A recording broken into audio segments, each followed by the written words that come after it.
پھر میں نے ان کو پوچھا کہ یہ ایسے کیسے حافظ؟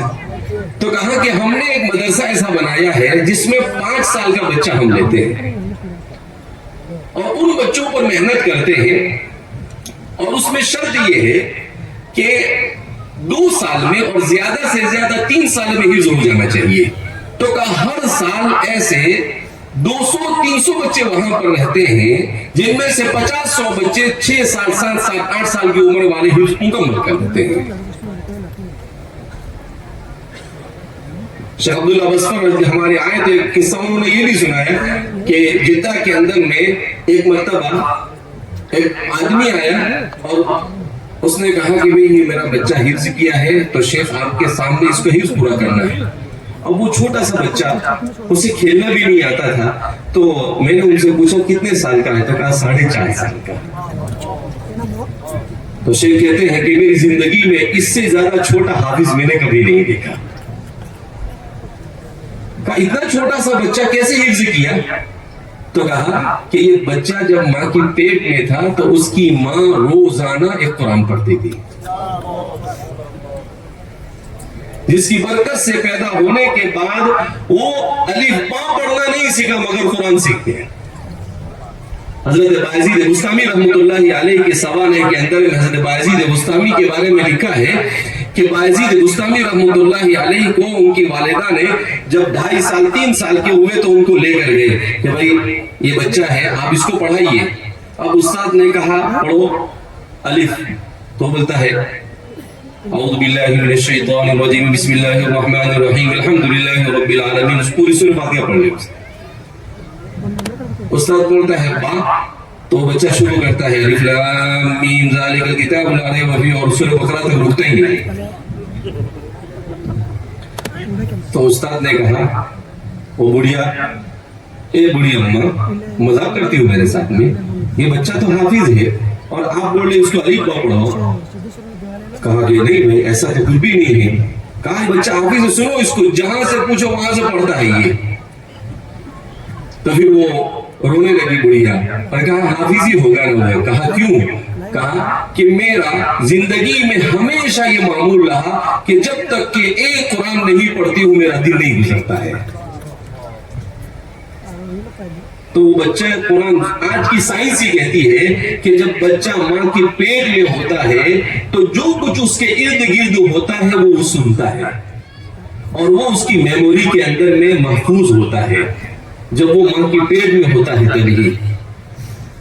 تو اس لیے آج ہمارے بچوں میں جو نیکی تقوی یہ چیزیں نہیں آتی، اس کی وجہ کیا؟ اس لیے کہ ماں بھی موبائل لے کے بیٹھی ہے اور گانے اور فلمیں دیکھ رہی ہے، باپ بھی موبائل لے کر بیٹھا ہے اور وہی گندی چیزوں کو دیکھ رہا ہے، کوئی گیم کھیل رہا ہے، کوئی میوزک سن رہا ہے، اور پھر اس کے بعد ہم کہیں کہ ہمارے بچے حافظ ہو اور ہمارے بچے نہیں ہو سکتا ہے۔ جب تک کہ اپنے گھر کے ماحول کو ایمانی اور اسلامی نہیں بنائیں گے ہماری نسلوں میں ایمان اور اسلام زندہ نہیں رہ سکتا ہے۔ ہمیں اپنے گھروں میں ایمان اور اسلام کو زندہ رکھنے کے لیے پہلے خود اپنے آپ کو سچا اور پکا مسلمان بنانا پڑے گا۔ لہذا اس بنا پر ہم اتنی بڑی تعداد میں ماشاءاللہ آپ لوگ یہاں پر آئے ہیں۔ آپ کیوں آئے ہیں؟ آپ اس لیے آئے ہیں تاکہ کچھ اچھی باتیں سن کر جائیں، تو سن کر اس کو دل کے کان سے سن کر اس پر عمل کرنا، تو آپ کا یہ دھوپ میں بیٹھنا وصول ہے۔ اور اگر آپ نے ادھر سے سنا اور ادھر سے نکال کیا، کہا کہ مولانا لوگوں کا تو یہی کام ہے اور بولنے والے بولتے رہتے ہیں، اپنے کیا ہے، اپنے کتے کی دم ٹیڑھی ہو ٹیڑھی، سیدھا ہونا نہیں ہے۔ ان اللہ لا یغیر ما بقوم حتی یغیروا ما بانفسهم، جب تک کہ ہم اپنے آپ کو بدلنے کی کوشش اور فکر نہیں کریں گے، ارادہ نہیں کریں گے، اللہ ہمارے لیے تبدیلی کے فیصلے نہیں فرمائیں گے۔ اس لیے میرے بھائیوں، دوستوں اور بزرگوں، فتنوں کا زمانہ ہے اور اس زمانے میں سب سے بڑی میری اور آپ کی ذمہ داری یہ بنتی ہے کہ ہم اپنے ایمان اور اسلام کو کیسے بچائیں۔ اللہ جزائے خیر عطا فرمائے ہمارے بزرگان دین کو، ہمارے علماء کو، کہ ہمارے علماء نے یہ مدارس قائم کی۔ اگر یہ مدارس نہ ہوتے، ایک بار نہیں 100 بار قسم کھا کر کہہ سکتا ہوں، میں نہیں اس ملک کا بلکہ دنیا کا مؤرخ کہہ سکتا ہے کہ خدا پاک کی قسم اگر یہ مدارس نہ ہوتے تو ہندوستان کے اندر میں اسلام اور مسلمانوں کا نام و نشان باقی نہ رہتا. آپ کہیں کہ کیوں؟ آپ مدرسے سے پڑھے ہو اس لیے، آپ لوگ مدرسے چلاتے ہو اس لیے نہیں، اس لیے کہ ہم نے تاریخ کو پڑھا ہے. ہمیں معلوم ہے قرآن کریم خود کہتا ہے وَإِن كَانَ مَكْرُهُمْ لِتَزُولَ مِنْهُ الْجِبَالُ کہ یہ دشمنان اسلام یہ ایسی سازشیں رچیں گے کہ اگر ان کا بس چلے تو پہاڑ بھی اپنی جگہ سے ہل جائے.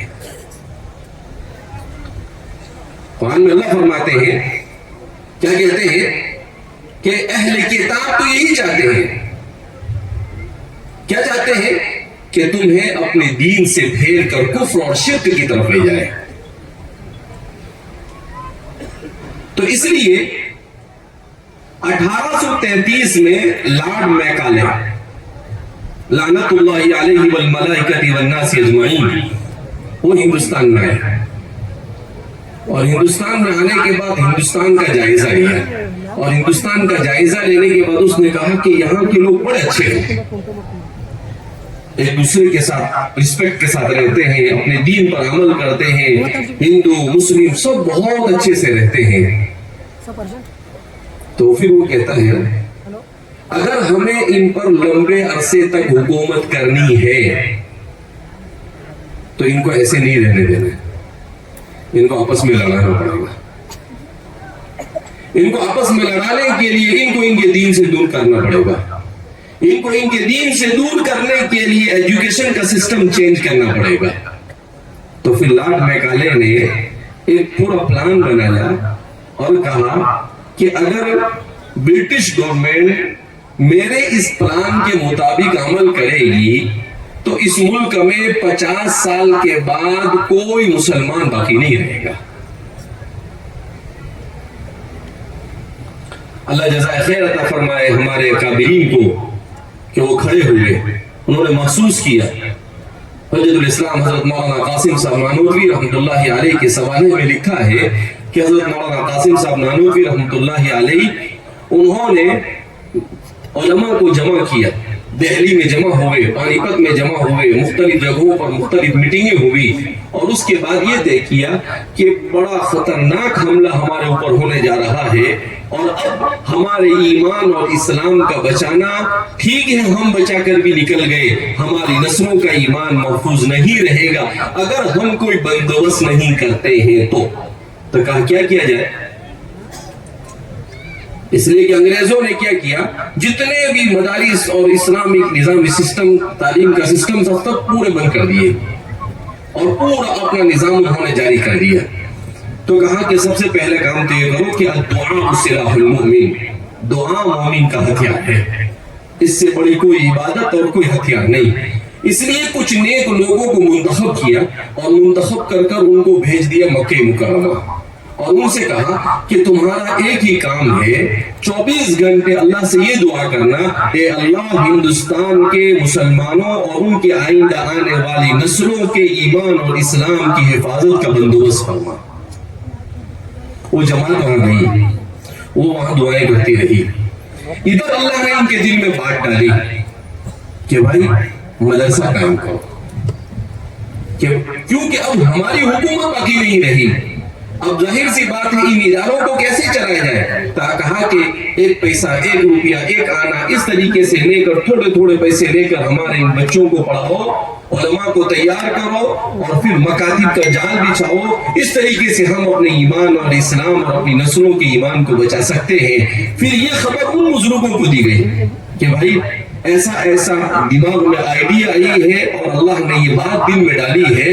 تو فرماتے ہیں حاجی امداد اللہ صاحب مہاجر مکی رحمۃ اللہ علیہ نے آسمان کی طرف ہاتھ اٹھاتے ہوئے کہا، اے اللہ تیرا شکر ہے کہ اب ہماری نسلوں کا ایمان ہندوستان میں محفوظ ہو چکا ہے. اور پھر فرماتے ہیں حضرت مولانا قاسم صاحب نے خواب دیکھا کہ آپ کعبۃ اللہ کے اوپر کھڑے ہیں اور آپ کی انگلیوں سے دودھ بہ رہا ہے اور پوری دنیا کے اندر میں وہ بہ کر جا رہا ہے. تو تعبیر بتانے والے نے بتایا کہ اس کا مطلب یہ ہے کہ جن اداروں کو آپ قائم کرو گے اس کا فیض پوری دنیا میں پہنچے گا.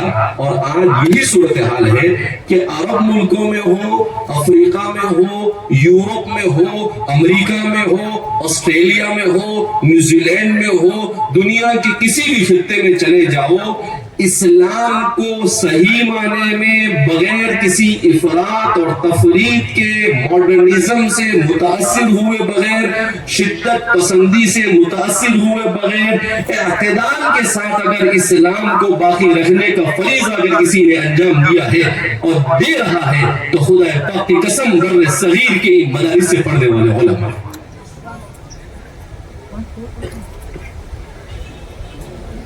تو اس لیے ہم اللہ کا شکر ادا کریں کہ اللہ نے فتنوں کے اس دور میں، جس دور میں جن کی زبان میں کتاب اللہ نازل ہوئی وہ بھی دنیا کے فتنے میں مبتلا ہو گئے، انہیں بھی اسلام اور ایمان کی نہیں پڑی ہے.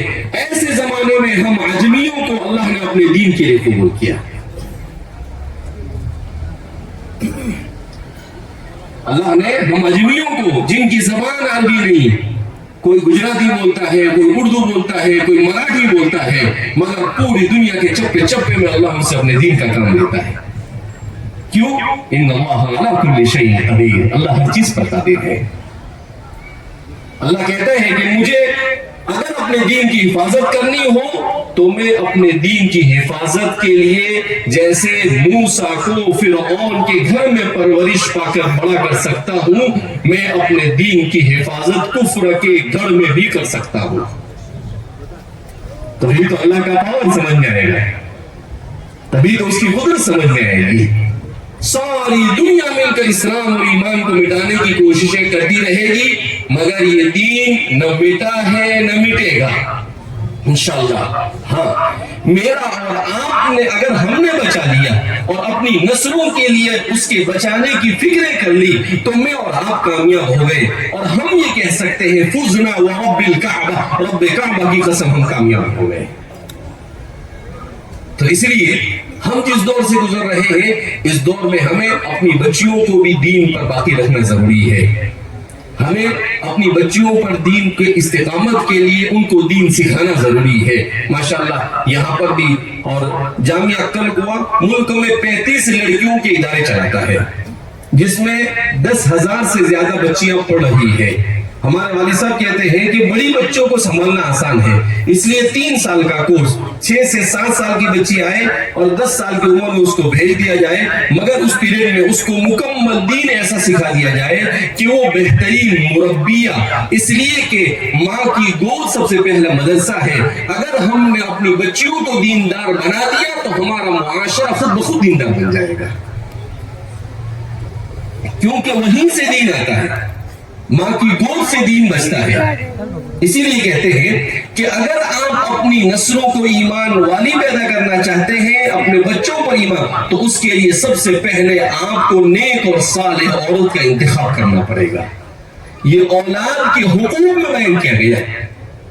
اللہ کے رسول صلی اللہ علیہ وسلم نے کہا کہ اولاد کے باپ پر جو حقوق ہے اس میں سب سے پہلا حق یہ ہے کہ وہ نیک اور صالح عورت کا انتخاب کرے تاکہ اس سے وجود میں آنے والی عورت نیک اور صالح بنے. اس لیے ہمیں اپنی بچیوں کے لیے دین کی تعلیم کی، اپنے مکاتب کو زندہ کرنے کی ضرورت ہے، اپنے مدارس کو زندہ رکھنے کی ضرورت ہے، دعوت و تبلیغ کے ساتھ منسلک ہونے کی ضرورت ہے، خانقاہ کے ساتھ منسلک ہونے کی ضرورت ہے. ہمارے والد صاحب کہتے ہیں کہ ہی اور بھی کا جھگڑا ہے. دین کا کام کرنے والوں میں کس کا جھگڑا ہے؟ ہی اور بھی کا. کیا مطلب؟ کہ ہر کام کرنے والا یہ سمجھے یہ بھی دین کا کام ہے. دعوت و تبلیغ بھی دین ہے، مدرسہ بھی دین ہے، خانقاہ بھی دین ہے. اگر وہ یہ سمجھے یہ ہی دین ہے تو فتنے میں مبتلا ہو گیا. سب کی ضرورت ہے اس دین کو بچانے کے لیے. لہذا اس بنا پر ہم اپنی صفوں میں اتحاد اور اتفاق پیدا کریں، آپس میں محبت اور مودت کے ساتھ رہیں، اپنے اخلاق کو سنوارنے کی کوشش کریں.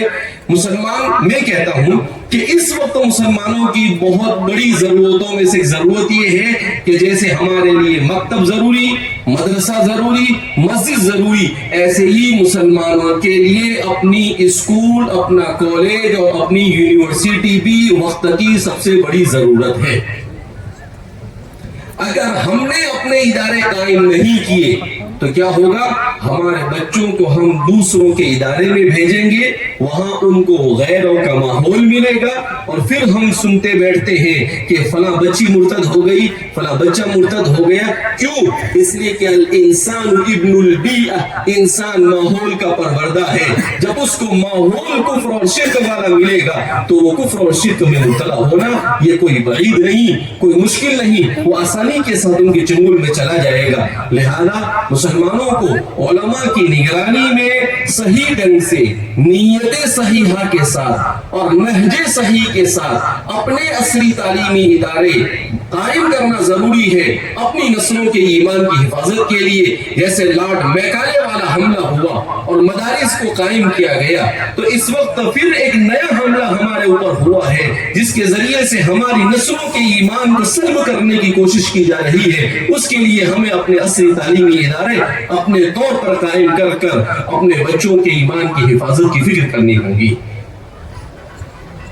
ہم یہ پچھلے 20 سال میں، پچھلے 20 دنوں میں ملک کی تقریباً 18 سے 20 ریاستوں کا سفر کر کر آئے۔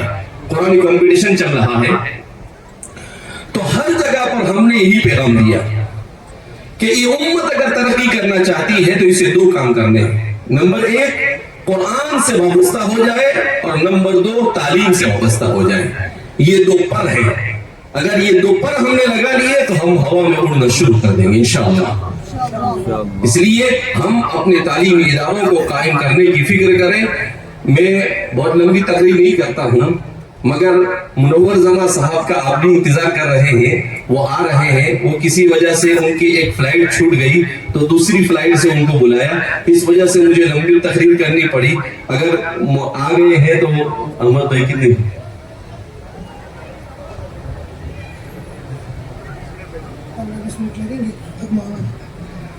تو اس لیے میں نے لمبا بیان کیا، معذرت چاہتا ہوں، اس لیے کہ مجھے مکلف کیا کہ میں مولانا وہ آئے وہاں تک کہ آپ چالو رکھیے۔ تو میں نے کہا کہ میں مرتا کیا نہ کرتا، میرا سامنے والے بیچارے پریشان ہو جائیں گے کہ کہیں گے اوپر سے دھوپ ہے، اتنی کب سے بیٹھے ہیں ہم صبح سے، اور یہ مولانا ہے کہ بند کرنے کا نام نہیں لیتا ہے۔ لیکن ان کو نہیں معلوم کہ مولانا کیوں نہیں بند کر رہا ہے۔ وہ کہتے ہیں نا، ایک چٹکلا سنا کر مولانا حبیب صاحب انشاءاللہ آپ ان سے ان کی حفاظت تو سنیں گے۔ ایک آدمی جامن لینے کے لیے، کیا لینے گیا؟ جامن۔ جامن کالا ہوتا ہے کہ لال ہوتا ہے؟ ہمارے یہاں پہ کالا ہوتا ہے، آپ کے یہاں پر کیسے ہوتے ہیں؟ لال ہوتا ہے؟ اچھا کالا۔ اب وہ اندھیرا تھا تو وہ جامن بیچنے والا رات میں وہ اس کے نیچے لائٹ کے نیچے جامن بیچ رہا ہے، تو وہ بڑا کیڑا آتا ہے نا کالا، وہ کیڑا بھی آ گیا۔ اب وہ ایک خان صاحب نے وہ جامن خریدے تو وہ ایک کیڑا بھی ساتھ میں آ گیا۔ اب جب وہ کھانے لگے اندھیرے میں تو وہ چون چون کرنے لگا، تو وہ خان صاحب کیا بولتے ہیں، چون کر کے چا کر تول میں آئے چوڑے گا نہیں۔ کیا بولے؟ چون کر کے چا کر تول میں آیا ہے چوڑے گا نہیں۔ تب اپنا بھی یہاں پر آپ کا بھی وہی حال ہے اور میرا بھی وہی حال ہے، چون کر کے چا کر منڈپ میں آئے چوڑے گا نہیں۔ بہرحال اللہ رب العزت ہم سب کو اپنے ایمان اور اسلام کی فکر کرنے کی توفیق مرحمت فرمائے، اور اس ادارے کو اور وہ زمین پر جتنے بھی دین کے کام ہو رہے ہیں ان تمام کاموں کی اللہ رب العزت حفاظت فرمائے، اور ہم سب کو آپس میں محبت اور مودت کے ساتھ رہنے کی توفیق مرحمت فرمائے، کہنے سننے زیادہ عمل کی توفیق مرحمت فرمائے۔ السلام علیکم ورحمۃ اللہ وبرکاتہ۔